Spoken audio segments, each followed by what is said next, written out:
इस कार्यक्रम के पुण्यार्चक हैं श्री वर्धमान श्वेतांबर स्थानकवासी जैन श्रावक संघ ट्रस्ट, उपाध्याय प्रवर प्रवीण ऋषि चातुर्मास समिति। परम श्रद्धेय पूज्य गुरुदेव के चरणों में कोटिश वंदना। विराजमान स्नेही से तीर्थेश्वर श्री महाराज साहब प्रभु महावीर का रस लेने के लिए, प्रभु महावीर के रसिक प्रेमी, कैसे जीवन में परिवर्तन आता है, कैसे जीवन में एक भगवत्ता की यात्रा शुरू होती है, कैसे टर्निंग पॉइंट जीवन में आते हैं। हम सभी के टर्निंग पॉइंट जिंदगी में आते हैं। कुछ लोग टर्निंग पॉइंट पर एक्सीडेंट कर लेते हैं और कुछ लोग टर्निंग पॉइंट पर मंजिल पर पहुंचते हैं। ये पक्का है कि जिस रास्ते से हम अनादिकाल से चलते आए, उस रास्ते से हम मंजिल पर नहीं पहुंच सकते। रास्ता चेंज करना ही होगा, और रास्ता जहां से चेंज होता है उसको टर्निंग पॉइंट कहते हैं। और ये टर्निंग पॉइंट सम्यक और पराक्रम के अध्याय में परमात्मा से पूछा गया कि टर्निंग पॉइंट लाइफ में कब जन्मता है, इस टर्निंग पॉइंट का उपयोग करने की अक्ल कब आती है। टर्निंग पॉइंट तो हर पल पर है। इस टर्निंग पॉइंट का सही उपयोग करने की समझ कब आती है। संवेगेनम भन्ते जीवे किम जनई, जिस समय अंतर में रोम रोम से, बंधन से, समस्याओं से, बीमारी से, कषाय से मुक्त होने की प्रबलतम भावना, एक ऐसी प्रबल अभिप्सा कि मुझे इससे मुक्त होना ही है। एक रोम रोम से, आत्मा के असंख्यात प्रदोषों से, और नोइंगली एक इमोशन, एक प्यास, क्या मुझे ऐसा नहीं जीना है जैसा मैं जीता आया हूं। परिस्थितियां कई बार ऐसी हालतें आप लोगों के सामने, किसी व्यक्ति के सामने लाती है। उन हालतों में व्यक्ति मुक्ति का मार्ग चुनने के बजाय मृत्यु का मार्ग चुन करके सुसाइड कर लेता है।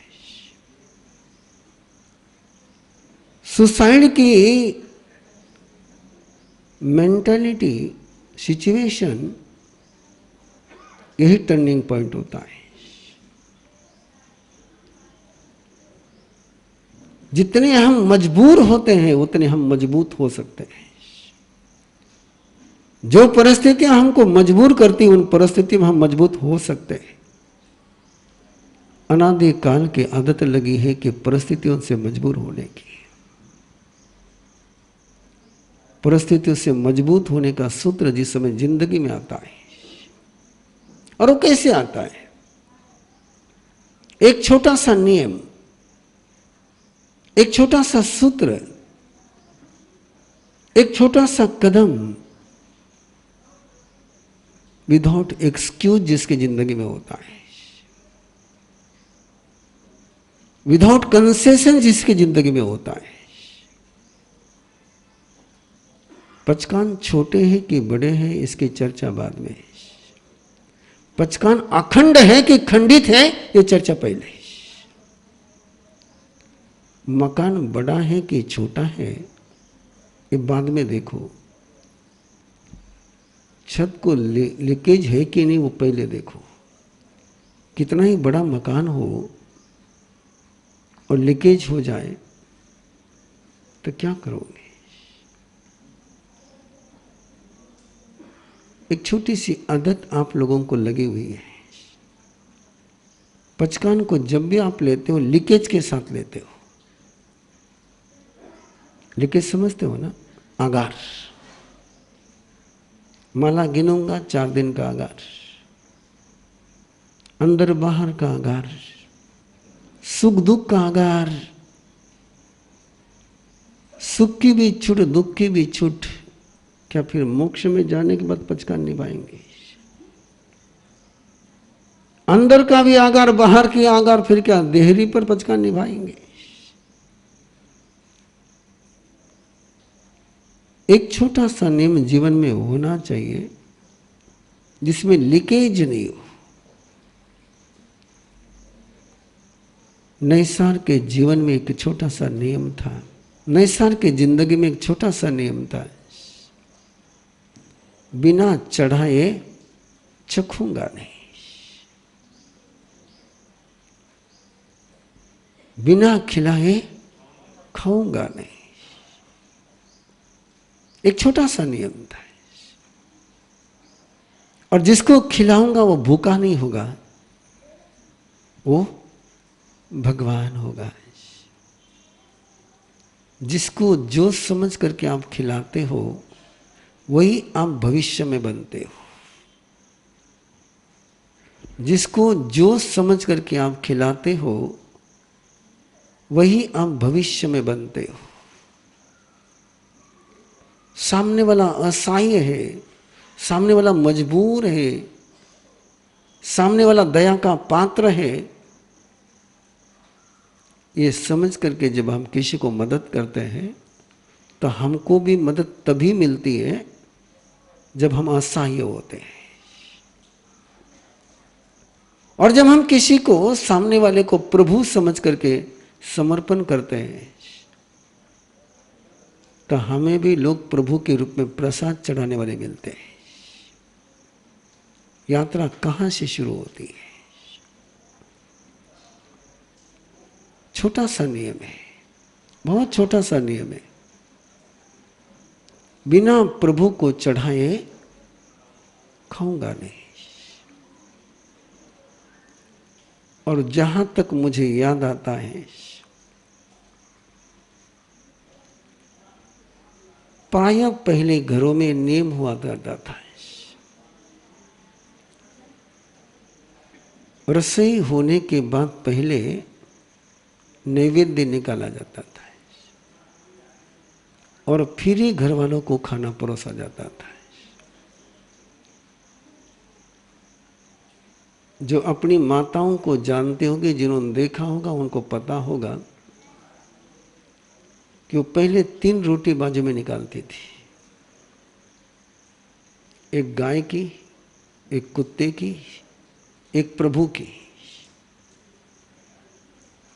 आप तो जिस समय प्राइम मिनिस्टर घर पर आते हैं 3 ही फल के उतरते हैं, वो किसके नाम के आप अपना देख लो।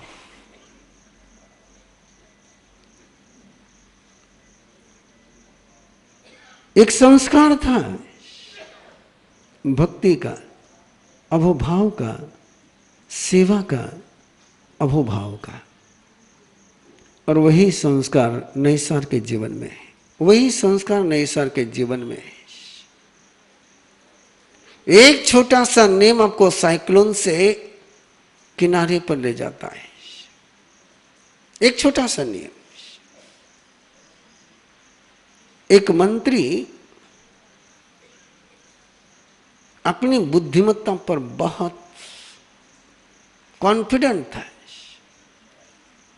कि चाहे जैसी परिस्थिति आ जाए मैं रास्ता निकाल ही लूंगा, चाहे जैसी जटिलता हो मैं समाधान निकाल ही लूंगा। ऐसी जीवन की कोई समस्या है ही नहीं कि जिसका समाधान मैं निकाल नहीं सकता। राजा उससे सुनता था, राजा को भी लगता था कि इसके पास बुद्धि है, लेकिन राजा के मन में आया कि कभी ऐसा भी तो हो सकता है, कभी समस्या ऐसी भी घिर सकती है कि समाधान निकल ही नहीं सके। आप क्या सोचते हो? राजा ने उस मंत्री को ऐसी जटिलतम स्थिति में रखने का सोचा, उसको एक किले में बंद कर दिया और किला बिल्कुल पहाड़ी के चोटी पर,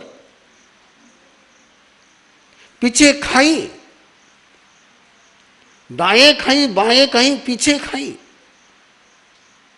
केवल उतना ही रास्ता था, सामने से जितना गेट का रास्ता था उतना ही जाने का रास्ता। और वहां उसको बंद कर दिया और उसको कहा मैक्सिमम 7 दिन के अंदर तो बाहर आया तो तू जिंदा रहेगा, और 7 दिन के अंदर बाहर नहीं आया तो तेरा मुर्दा ही बाहर आएगा। और उसको किले में बंद कर दिया। किले में बंद करने के पहले उसको केवल घर जाने के 5 मिनट के लिए परमिशन दी थी, और घर जाकर के उसने अपने होम मिनिस्टर को सिचुएशन और सॉल्यूशन दोनों बता दिए। मंत्री किले में कैद है, राजा निश्चिंत है कि पहरा इतना तगड़ा है कि चिड़िया भी अंदर नहीं जा सकती है। और दूसरे दिन सूर्योदय के समय में मंत्री दरबार में हाजिर था। दरवाजा खुला नहीं, दरवाजा तोड़ा नहीं गया, और मंत्री राज दरबार में हाजिर था। राजा ने अपने सैनिकों को पूछा क्या किया तुमने, कैसे आया ये? बोले राजन आप चल करके देख लीजिए, दरवाजा खुला ही नहीं है, कोई दीवार टूटी ही नहीं। अरे बाहर आ गया। और मंत्री ने केवल एक वाक्य बोला कि राजन, तीर्थंकर कहते हैं कि चाहे जैसी सिचुएशन हो सॉल्यूशन निकल ही सकता है। अब राजा उससे पूछे कि क्या, कैसे, कोई देवता आया तुझे बाहर निकालने के लिए, कोई देवी आई? बोले नहीं। किसने निकाला? बोले एक मधुमक्खी ने निकाला। किसने निकाला? एक मधुमक्खी ने निकाला। और राजा और चकरा गया, बोले मधुमक्खी कैसे निकालेगी? और मंत्री ने पूरी सभा के सामने राज ओपन करते हुए कहा, मैंने मेरे होम मिनिस्टर को सिचुएशन और सॉल्यूशन दोनों बता दिए थे, और सॉल्यूशन ये बताया था, उसको कहा था एक मधुमक्खी को पकड़ना है, उसके आगे हल्का सा शहद लगा देना। कहां पर? फ्रंट में। और उसके पांव को हल्का सा, बिल्कुल पतला सा रेशम का धागा, पतला सा रेशम का धागा, उस रेशम का धागा उसके पांव को बांध करके उसको उस खाई में जाकर के ऊपर छोड़ देना। अब वो मक्खी, उस शहद की सुगंध कहां से आ रही है? सामने से। वो चलते चलते चलते चलते चलते चलते चलते चलते ऊपर तक पहुंच गई। जैसी ऊपर पहुंच गई, मंत्री ने रेशम का धागा हाथ में लिया। सारी पूरी तैयारी थी। पहले रेशम का धागा, फिर उससे बड़ा धागा, फिर उससे बड़ा धागा, फिर उससे बड़ा धागा, फिर उसके साथ रस्सी, फिर उसके साथ पूरी श्रृंखला, और उसके साथ पूरी सीढ़ी ऊपर खींच ली और छत से नीचे उतर गया एक छोटा सा रेशम का धागा, एक छोटी सी मधुमक्खी। इसलिए तीर्थंकर परमात्मा कहते हैं कि जिसके जीवन में पचकान है, एक नियम है। और कैसा नियम? लीकेज वाला। किसको किसको बिना लीकेज के नियम है?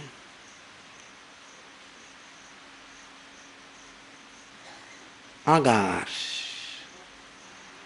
गर्भ संस्कार का कपल का शिविर चल रहा था, 2 दिन से चल रहा था। परसों तो मैंने जो जो उनको कराना था कराया, कल मुझे एक्सट्रीम साधना करानी थी। और साधना के पहले उनके तन को साफ करना था।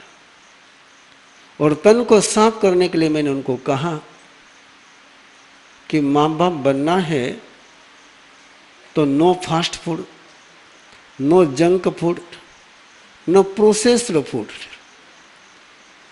3 फूड के पचकान लो, फिर साधना शुरू करता हूं। आप सोच सकते हो कि क्या चला होगा। 2 घंटे लगे। कितने? 2 घंटे लगे। वो सवाल पूछते गए, मैं जवाब देता गया, वो क्वेश्चन करते गए, मैं आंसर देता गया। और मैं ओपनली 2 बात आपसे कह रहा हूं, यदि बाएं बर्थ किसी बच्चे को डायबिटीज है तो जिम्मेदारी किसकी है? बाएं बर्थ किसी को डायबिटीज है और आप आराम से सर्वे रिपोर्ट पढ़ सकते हो। अब चाइल्ड डायबिटीज बढ़ती जा रही है। मैं कई बच्चों से मिला हूं कि जिनको इंसुलिन चल रही है। अब जिसकी जिंदगी की शुरुआत ही इंसुलिन के साथ हो गई, उसकी लाइफ क्या रही और किसके कारण से? बाएं बर्थ कोई कैंसर के साथ जन्मे तो जिम्मेदारी किसकी? चेन्नई में चाइल्ड कैंसर हॉस्पिटल है। चेन्नई में चाइल्ड कैंसर हॉस्पिटल है और सारे 4-5 साल से छोटे उम्र के बच्चे हैं। क्या उन्होंने स्मोक किया? क्या उन्होंने गुटखा खाया? कौन जिम्मेदार? फास्ट फूड, जंक फूड और प्रोसेस्ड फूड। अभिनंदन करता हूं कपल का कि हंसते मुस्कुराते पचकान लिए। इस कार्यक्रम के पुण्यार्चक हैं श्री वर्धमान श्वेतांबर स्थानकवासी जैन श्रावक संघ ट्रस्ट, उपाध्याय प्रवर प्रवीण ऋषि चातुर्मास समिति, महावीर भवन, इंदौर।